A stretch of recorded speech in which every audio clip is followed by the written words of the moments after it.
I'm about to explain to you the key to peak motivation, the key to really enjoying life while accomplishing your goals simultaneously.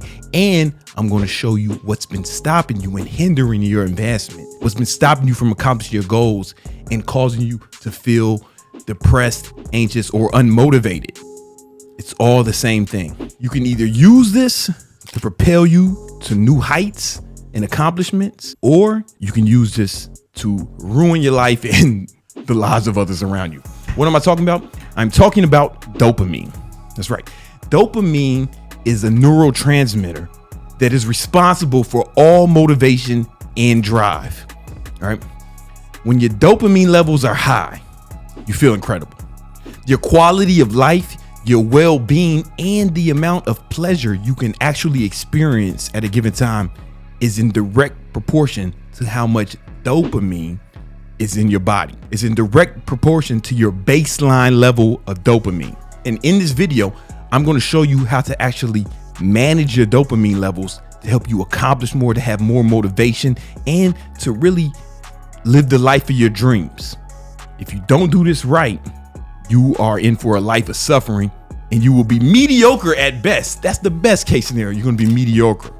Those of you who really fuck this up are going to be below average, losers, punks. You're going to be my age, 40 years old, with nothing to show for it but a bunch of funny stories. And I don't want that to happen to you. First, we got to talk about dopamine. So someone with a low baseline level of dopamine, this guy is unmotivated. He's sad. You know, everybody, how do you get motivation? How do I get motivation? Well, it's a neurochemical problem. Like, your motivation comes from the amount of dopamine, your baseline dopamine in your body. When you have low dopamine, you're not motivated and you're kind of sad, kind of depressed, kind of down, right? You all know these people. Someone with high dopamine, he feels great. He's excited about life. He's accomplishing his goals, flexing on the haters, and stunning on the hoes. Right? He has high motivation. You ever meet these people? They have high motivation. They're always getting after it, making shit happen. You actually feel a different energy around these people. That is the dopamine. And people are attracted to this type of person. And people hate being around this type of person. A majority of your success and your quality of life would be dependent on your baseline levels of dopamine. But there is a dark side to dopamine. So you hear people talk about getting dopamine hits. You do certain things, you get dopamine hits. That's not really how it works. So the truth is, you have a baseline level of dopamine at all times in your body, right? It's like an available pool of dopamine. And sometimes you'll do things that will spike your dopamine, cause you to have a dopamine spike. The problem is, after a spike, especially a significantly high spike, like if you do cocaine or something, there is always a dip below baseline. And the reason this happens is because the pool gets depleted. I hope this is making sense. The pool of dopamine in your brain gets depleted. Now it can replenish itself over time. But if you're constantly engaging in these things that keep spiking your dopamine levels, then the pool of dopamine doesn't have enough time to replenish itself. When this happens, people can sink into a certain amount of depression or sadness. And there's a lot of different things that can spike dopamine. For example, a lot of postpartum depression comes from that spike in dopamine. You know, this woman has been expecting this child maybe her whole life, right? Been excited about having the child, and then they had this big event, and then after it, it's like a ton of dopamine is released. But then because that spike is so high, the pool of available dopamine is dropped. And there's other things that happen to postpartum depression, right? But that's a big reason why. Also, it can be things like weddings. So it's a very common phenomenon where a woman, she has been thinking about her wedding since she was a little girl, little baby girl. This doesn't really happen to guys, right? Because I don't know no guys who, I never heard about no guy dreaming about his wedding day. You know what I'm saying? Picking out what kind of tux he's going to have. If he is thinking about that, that means he's probably going to marry a man. And there's nothing wrong with that. This ain't the 90s. You know You can do whatever you want. You know what I'm saying? But most heterosexual guys aren't really like thinking about that. But heterosexual women are typically dreaming about that since they're like little girls. And then it finally happens. You know, they put all this thought into it. You ever see Bridezillas? Like, they're really serious about this shit. And it's very common for women to go into depression after their wedding because it was such a huge spike in dopamine that after the wedding, the available pool of dopamine that's circulating through her body has been depleted. And so her baseline will drop for a certain period of time. This is very common. This happens after vacations. Sometimes people go on a big vacation. They've been planning it for sometimes fucking months, right? And then they finally go on it. And then by the time they come back, it's like their baseline levels of dopamine are lower for a significant amount of time. Or this is where it gets really sinister. Actually accomplishing goals, actually winning can decrease your baseline level of dopamine.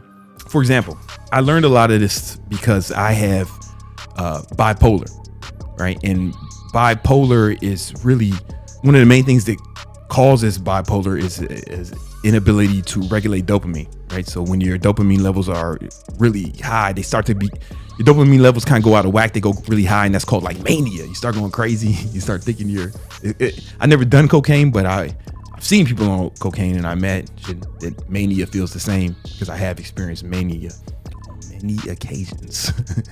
But the other side of bipolar is depression, right? This is when there's not enough dopamine in your body, right? You just feeling depressed, you lack of motivation, you sad all the time, like a punk, right? And I've experienced that too. And that's how I had to learn all this stuff, right? However, I have to really manage my dopamine levels, but I keep fucking winning. That's the problem, man. So much winning. I just got this in the mail. YouTube subscribers, 1 million YouTube subscribers, got the plaque. It's cool. You know what I'm saying? At the same time, I got the ClickFunnels Award for doing $10 million with a funnel. And, you know, I hit a bunch of other goals, you know, record months every month, and I had different businesses. Just been out here winning, man. It's been like a victory cascade, right? That's what we're here for. But in the past, when that would happen, I would experience depression because I would like celebrate, throw myself a party and all this shit. I'm going to tell you in this video how you can still win, still accomplish things without the depleting your baseline dopamine. And there's a few things you have to do in order to accomplish this. The very first thing is you have to avoid cheap dopamine. So lots of things will cause a spike in dopamine, but these are the cheap dopamine, things like pornography, masturbation, video games, social media, even TV, just basically vices, recreational drugs. All vices cause a huge spike in dopamine. And the problem is, if you use up your baseline level of dopamine on this bullshit, on vices, then if you're constantly using it on vices, then the problem is the available pool of dopamine starts to drop. Your baseline levels start to drop. And if you keep doing this chronically, what happens is your baseline levels don't have enough time to replenish themselves, right? And this is how you get people with a lack of motivation. You notice they only lack motivation in some things. They'll still jag off, right? They'll still beat off. They'll still play video games. If you say there's a fucking party, they'll still show up. If you give them some fucking drugs or some alcohol, they'll still do that. So they're motivated to do some things, but they're not motivated to do the difficult things because they've used up all their dopamine on bullshit, right? It's a very common occurrence, and it's getting worse, right? Especially with the internet. There's lots of opportunities for you to get cheap dopamine. And what's even more sinister about that is repeated exposure to this stimuli that comes from vices or cheap dopamine will cause your threshold for enjoyment, the threshold for pleasure to increase. This will make a lot of sense. There's mostly guys watching this, so this will make a lot of sense. First, you start, first time you watch porn, you're probably watching one girl and one guy, and that's cool. You like that. Then it's like, oh man, I need to watch two girls and one guy. Next thing you know, you're watching orgies. There's goddamn midgets involved, fucking his farm animals. You all know, man. You can start getting into some crazy shit. This got clowns, costumes, elaborate setups. You know what I'm saying? And you know you're crazy when you start watching the anime shit. You know what I'm saying? Fucking monster, fucking anime bitch with some tentacles. Bitches is tied up. You watching you fucking. It gets crazy out there. It gets crazy out there. And there's a market for that crazy shit. And it's you. Because initially, one girl and one guy making love, well, that's beautiful. That's just art, you know? But you kept repeating that exposure, and you needed more and more stimuli in order to get pleasure from it, because your dopamine baseline started to drop. But what you'll see happening to women a lot of time, especially young women, is they start going out a lot, right? So think about all the dopamine spikes from going out, right? They're getting dressed, right? They get in the club for free. They get a bunch of drinks for free, right? Then maybe they start doing drugs and they have it all night, and they keep having to up it. But what happens is, again, after these huge spikes in dopamine, there's a drop. And if you're going out every night, I mean, it happens to guys too, but if you're going out every night, then if you add drugs to it, and then if you add casual sex to it, these are all like huge spikes in dopamine. And the more extreme the dopamine spike, the further below baseline you go. That's very important. The more extreme the dopamine spike, the further below baseline you get. And you guys know, if any of you guys have ever like dated one of these party girls, you know that they're actually really sad motherfuckers. And the only time they can get pleasure is when they go out, get drunk, do a bunch of crazy shit, be sluts. You know what I'm saying? And there's guys like that too. Like some of you guys, man, the only way you can get pleasure is going out, getting high, getting drunk, chasing hoes, random bitches.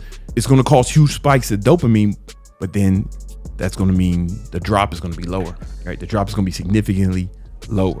And if you do this too often, then what happens is you're unable to get pleasure from the stimuli that cause these huge spikes. You can't get pleasure from that, but because there's no more dopamine left, right? Because the repeated exposure to these insane spikes, right? It just depleted your baseline levels of dopamine, the available pool, and it doesn't get a chance to replenish. Now you can't get pleasure from anything. This is what psychologists will call dopamine-induced depression. It's just too much stimuli.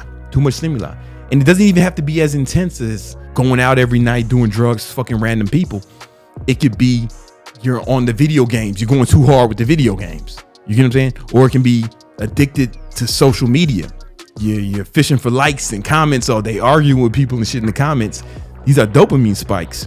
And then even that becomes not fun. But worst of all, you need dopamine to go after your goals, right? Without dopamine, you can't really go after your goals. So if you've squandered your dopamine levels on cheap bullshit that doesn't get you anywhere, then you have no dopamine left to deploy against your goals that'll really take you to the next level.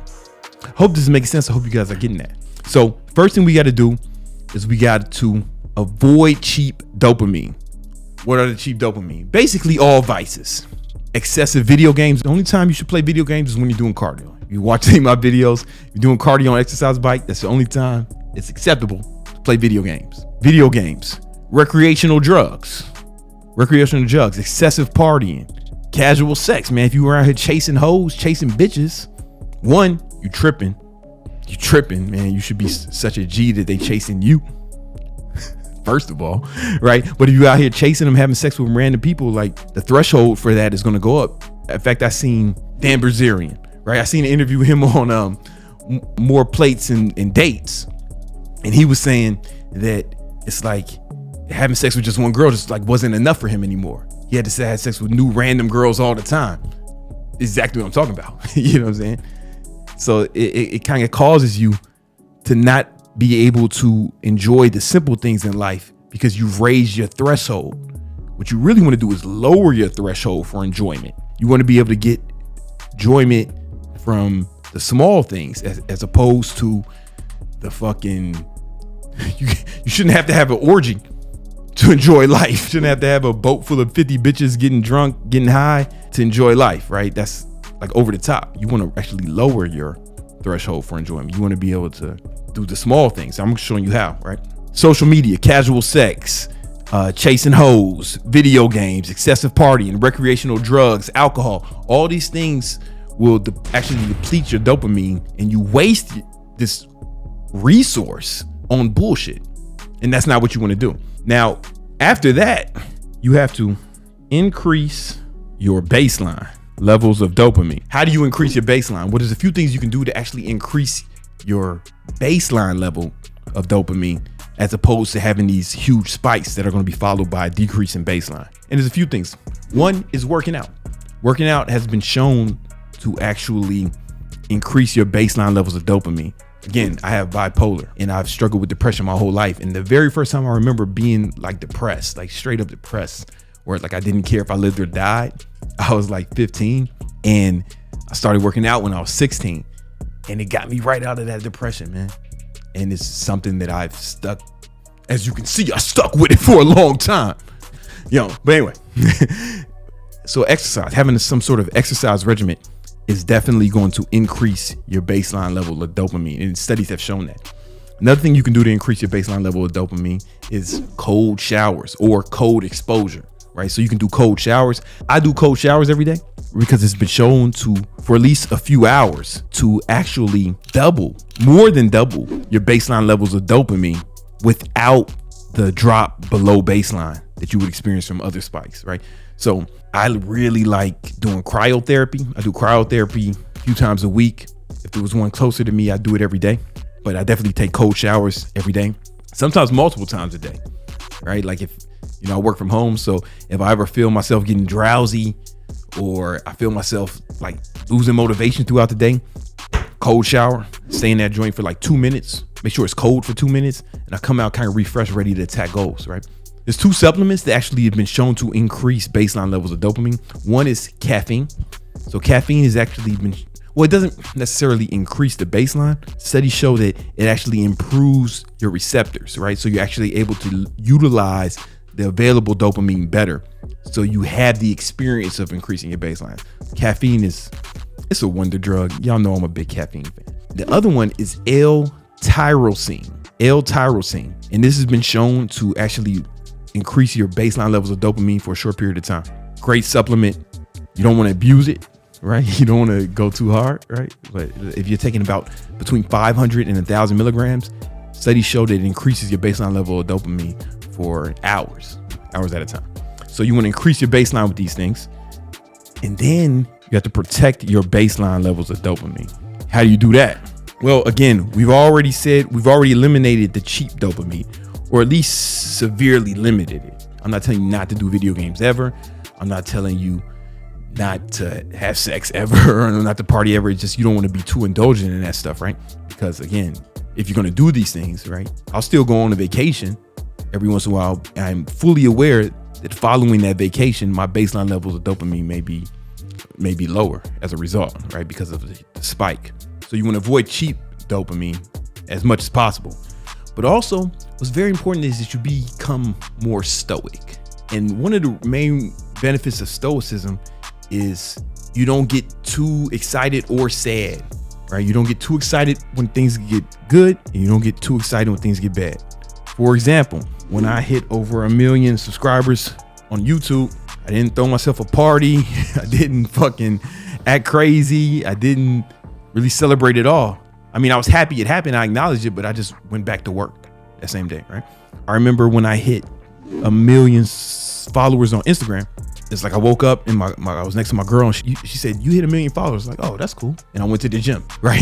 Because if you get all riled up and all crazy about it, you're going to experience a drop after, right? So you want to be more stoic. So when people think about Stoicism, they just think about it as it pertains to the negatives, right? Don't get too caught up in the negativity, right? Don't let negativity affect you as much, right? Be stoic. But it's also with positivity, right? You want to stay more level. You don't want your shit to go all over the place. You want to be as level-headed as possible. And this protects your baseline level of dopamine. It's super important. The most important thing you can do, right? This is how you can chase victory and keep winning all the time without experiencing a huge drop, is to not even care about the result, right? When you're trying to accomplish goals, there's things you have to do on a consistent basis to hit these goals. And you probably have to do it over a long period of time. So what I focus on, and what I get the pleasure out of, is being the kind of person who does the things that accomplish the goals. But I don't really look at the goals at all. I don't really care about the target. My daily actions, my daily habits, I know that they will accomplish my goals. So I focus on each day accomplishing these daily tasks, these daily habits.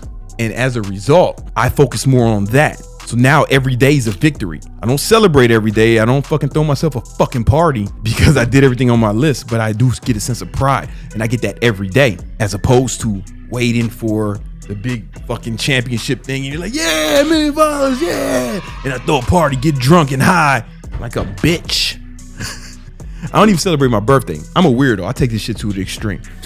It's like I'm more concerned about being the man who does what he says he's gonna do, being the man who goes hard every day. My sense of pride and sense of self-worth is what I do, not what I accomplish. It comes from what I do, not from what I accomplish. And when you do that, then it kind of flips your association with victory. And then so victory just becomes an afterthought. This is how, like, when I got this shit, I was like, oh, this is cool. I didn't throw a big celebration. I thanked my team who helped me, but I went right back to work that day, right? You know what I'm saying? I went to work that day, you know, because I don't get my pleasure from the result. I get my pleasure from the actions that lead to the result. Being a fucking G, being the man. Because of that, I don't experience the same dips in dopamine that a lot of people get after they accomplish a big goal. I hope this really helps. I have a video on that topic that will link somewhere around here. You can watch that at your own discretion. I highly suggest you do, on how to cultivate that mindset. All right, but guard your dopamine, right? Guard the baseline, improve the baseline, and stay away from cheap dopamine. All right, I take this to extremes. I don't have no social media on my phone, none of that. You know, I'm really focused on just being a G every day. And when I mean by that, it's like going after shit, like actually knocking out my to-do list, knocking out my goals, and consistently doing the things that will improve life for myself, my family, my team, and the people who depend on me. That's where I get my pleasure. And if you cultivate that attitude, you don't have to worry about no drops in dopamine.